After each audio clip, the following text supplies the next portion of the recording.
اعوذ باللہ من الشیطان الرجیم بسم اللہ الرحمن الرحیم۔ حضرت امام زین العابدین علی ابن حسین علیہ السلام کے مجموعہ دعا صحیفہ کاملہ کی دعا نمبر 51۔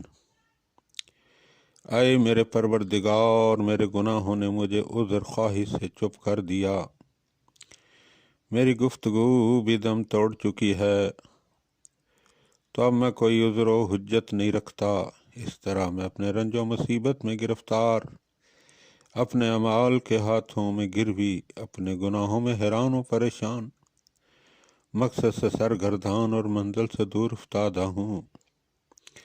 میں نے اپنے کو ذلیل گناہگاروں کے موقف پر لا کھڑا کیا ہے، ان بدبختوں کے موقف پر جو تیرے مقابلہ میں جرت دکھانے والے اور تیرے وعدہ کو سرسرید سمجھنے والے ہیں۔ پاک ہے تیری ذات، میں نے کس جرت و دلیری کے ساتھ تیرے مقابلے میں جرت کی ہے، اور کس تباہی و بربادی کے ساتھ اپنی ہلاکت کا سامان کیا ہے۔ اے میرے مالک، میرے منہ کے بل گرنے اور قدموں کے ٹھوکر کھانے پر رحم فرما، اور اپنے حلم سے میری جہالت و نادانی کو اور اپنے احسان سے میری خطا و بدعمالی کو بخش دے، اس لیے کہ میں اپنے گناہوں کا مقر اور اپنی خطاؤں کا معترف ہوں۔ یہ میرا ہاتھ، میری پیشانی کے بال تیرے قبضہ قدرت میں ہیں۔ میں نے عجز و سر افغندی کے ساتھ اپنے کو قصاص کے لیے پیش کر دیا ہے۔ بار الہا، میرے بڑھاپے، زندگی کے دنوں کے بیت جانے، موت کے سر پر منڈلانے اور میری ناتوانی، عاجزی اور بیچارگی پر رحم فرما۔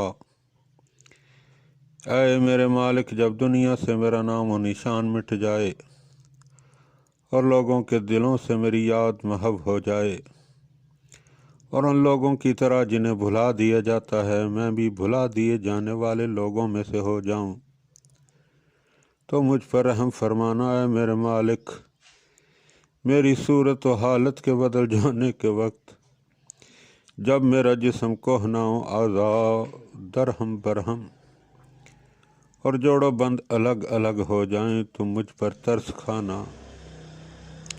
ہائے میری غفلت و بے خبری اس سے جو اب میرے لیے چاہا جا رہا ہے۔ اے میرے مولا، حشر و نشر کے ہنگام مجھ پر رحم کرنا، اور اس دن میرا قیام اپنے دوستوں کے ساتھ اور موقف حساب سے محل جزا کی طرف، میری واپسی اپنے دوستداروں کے ہمراہ اور میری منزل اپنی ہمسائیگی میں قرار دینا۔ اے تمام جہانوں کے پروردگار، اللہم صلی علی محمد و آل محمد۔